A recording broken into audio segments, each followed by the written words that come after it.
Hey, this is Teacher on the Radio from Cookeville, Tennessee, and I'm going to call this Teacher off the air because my season just ended last weekend on the 88.5 FM, and I'm just putting this out there on YouTube and Facebook and places like that. But I'm trying to get myself excited and everyone else excited about my dear friend from Murfreesboro, Tennessee, Bill Steber. After a long drought of him not coming to visit us in Cookeville, he's coming to visit us in Cookeville twice this year. And the next visit is coming up really soon on Tuesday, April the 21st, 2026 at Mean Mel's out Highway 111, just north of town. And he's going to be on the bill with a beautiful young folk singer, Amelia Wilbanks, out of Pulaski, who's a student here at the university, and our mutual dear friend, Warren Gently, who brings the blues to Cookeville for the last 30 years. But Bill, I want to start out just by kind of talking about your career as a blues scholar and as kind of a blues advocate. So 2 or 3 major things have happened in the last couple of years. One is the big documentary came out about you that debuted for us at the Belcourt Theater in Nashville, Tennessee last year. And then about a year before that, you had a major exhibit of large, almost like architectural installations about the blues at the University Art Gallery there at Middle Tennessee State University. So, and so these seem like culminating kind of life crowning achievements. So what give us like the short version of your connection to the blues and your connection to the Mississippi Delta in particular, and then how you've brought that to Murfreesboro and Middle Tennessee more largely over the last several decades. Well, and how appropriate that we talk about this. I am currently sitting in a little cabin outside of Clarksdale, Mississippi, at a place called Shacksdale, and that is it's a place where it's kind of like an Airbnb, unlike anyone you've ever seen. It's all the places here are.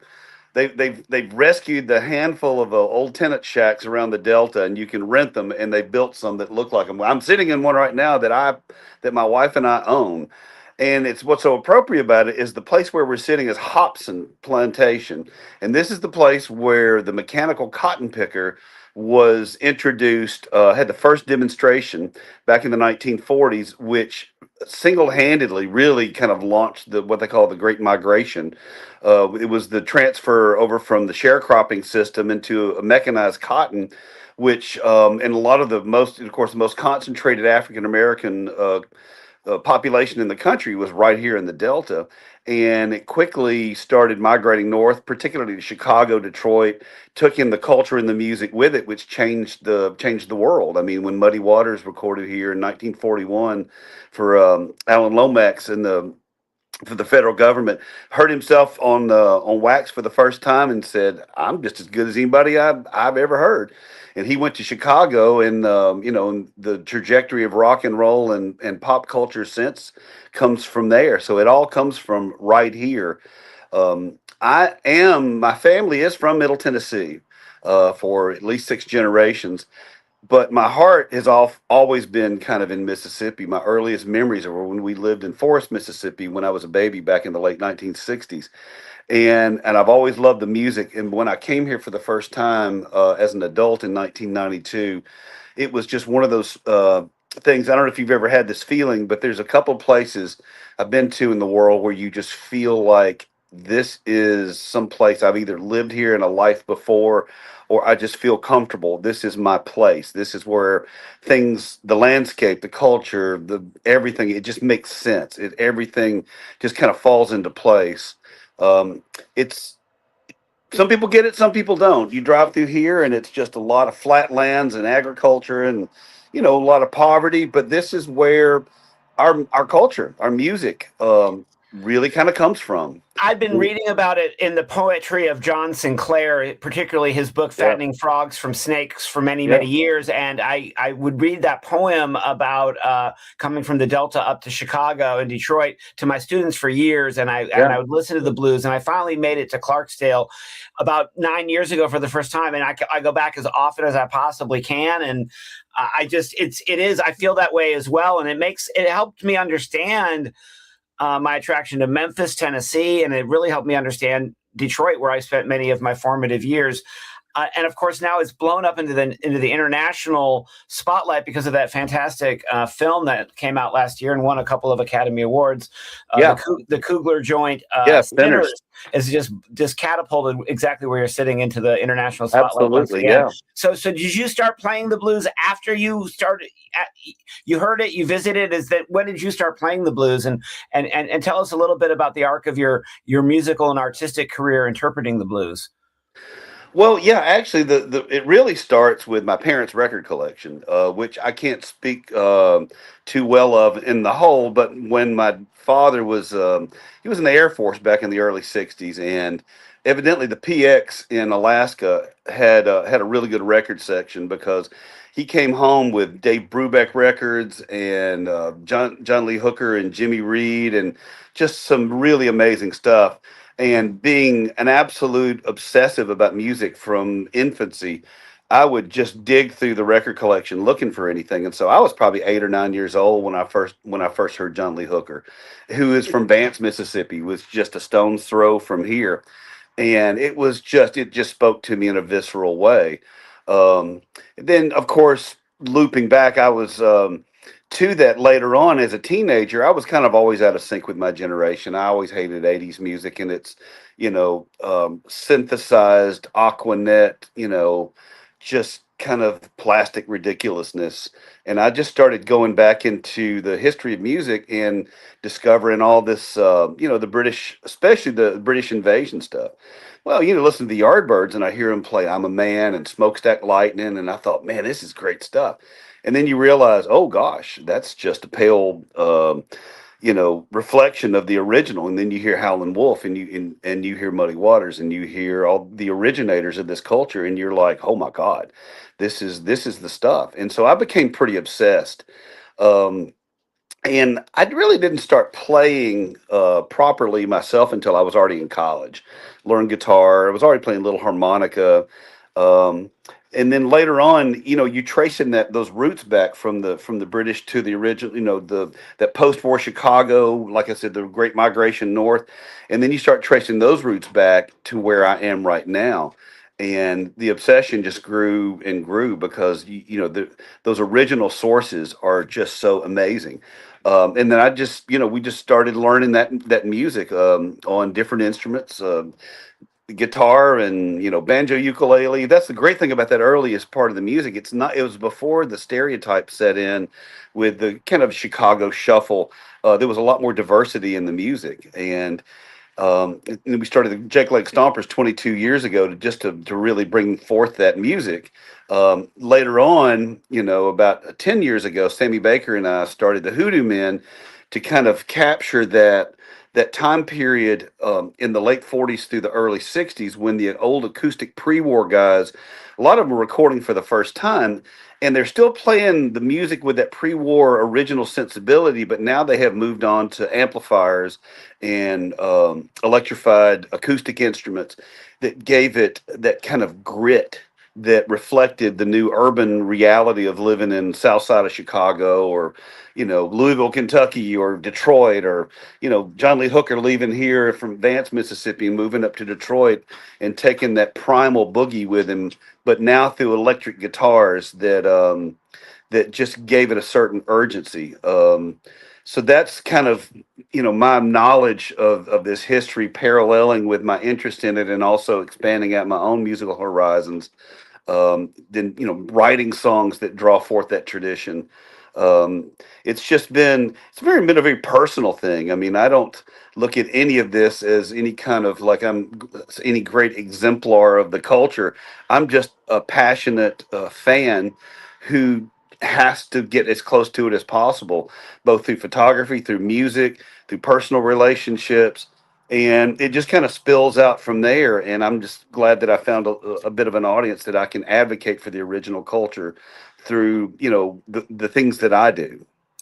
I first found out about the Jake Leg Stompers, of course, because I'm friends with the Eggplant Fairy Players who do some juggling with the Jake Leg Stompers. Come to find out, a young Cookeville musician called Anthony Neely was your bass player for a Yeah, while. yeah, yeah, yeah. He was in the formative as a very young man, and Cookeville had a formative jam band scene in the early 2000s that he was a part of. He's moved on to doing folk and Americana stuff, now based out of Chattanooga, Right. Tennessee. But I only figured out a couple of years ago, not even that long ago, that you had a long history with Cookeville's kind of blues scholar, Warren Gently, Larry Nugent performing Yeah. as Warren Gently. How long have you, I don't think I ever heard you and his origin story. How long have you and Warren known each other?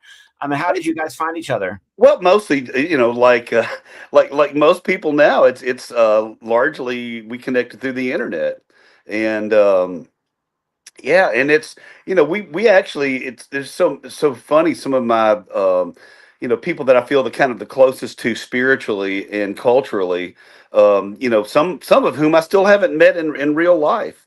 But that's the great thing about finding your tribe, finding your people through this kind of online community. It's one of the only really good things I can say that has come from social media and from the internet in general, because it's mostly a mechanism by which we find division, but you can also find your people, and you can find the people that you feel that you have shared common passions with. And um yeah, and Warren, he does it, man. He's connected to the source.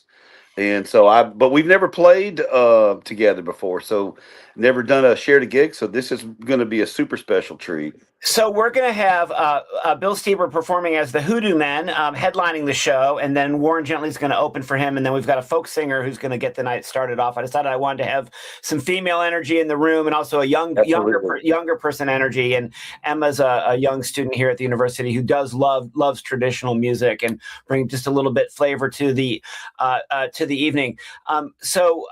Your artwork, you do visual artwork, and Right. are we gonna? I don't know what I've got at the venue, or if you'll have to bring it all. But are you anticipating bringing some of the visuals with the Hoodoo Men for this show, or is that going to be?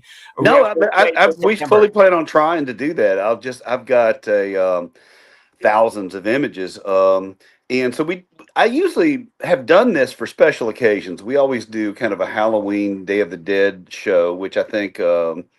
Um, were you there for ours last year? I guess No, Warren came. I've never seen your Day of the Dead show, but Oh maybe we man, can think of this as the spring. It's almost Jazz Fest. It's almost yeah, Beltane. It would be a spring.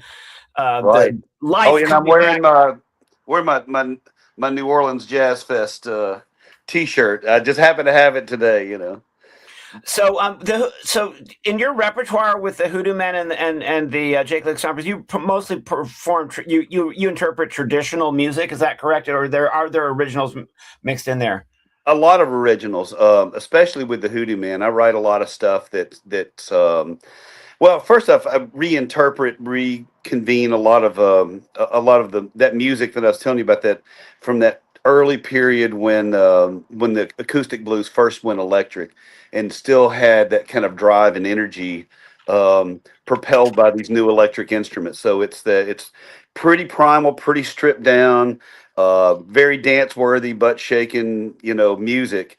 Um, and I've written a bunch of songs, and the songs that I write are often homages to some of my heroes, the people that I've met down here: Jesse May Hemphill, R.L. Burnside, Junior Kimbrough, Otha Turner. I mean, I've got original songs, written about all of them, where you're just kind of drawing on the flavor of that original music, and then telling a personal story about your observations, your relationship, with these kind of icons, because I've had the absolute blessed privilege of spending a lot of time with these folks that are some of the originators of the culture.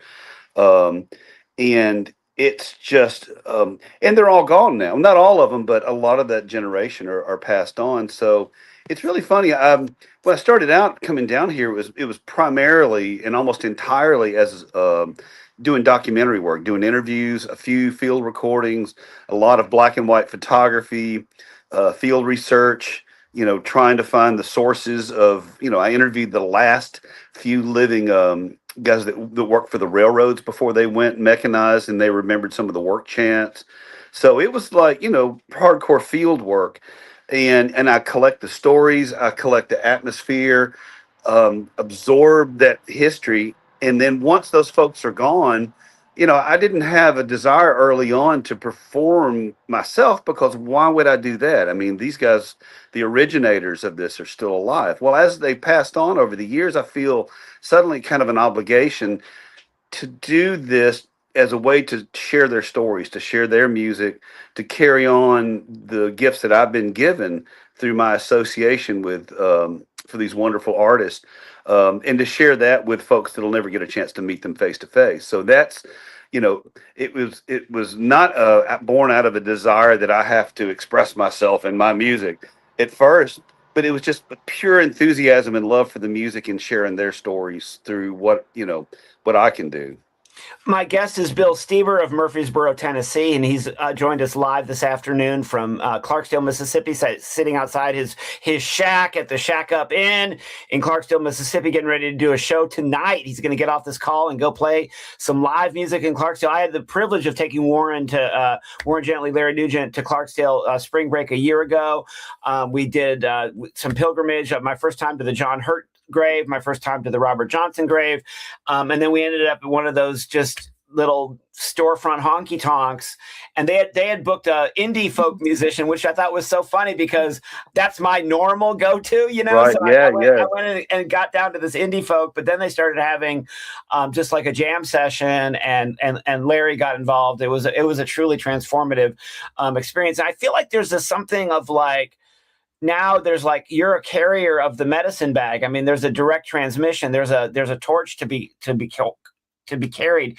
Are you finding that there's like, are young heads finding their way? I mean, I see like the kids going crazy. Let me give you just an example that I'm aware of. Kids going crazy for, say, like, Billy Strings or something, and they're wanting to go into that, Yeah.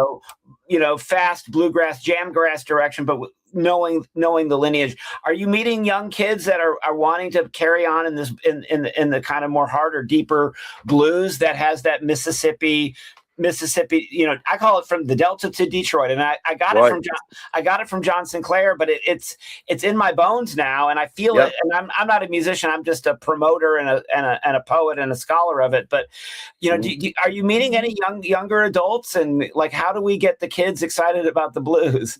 Well, actually, yes, and I think it's part of a larger story of this generation, couple of generations now, that have been raised in a digital world. They didn't know a time without constant internet access, cell phones, and now we're moving into this new, brave new world, quote unquote, of the AI and everything.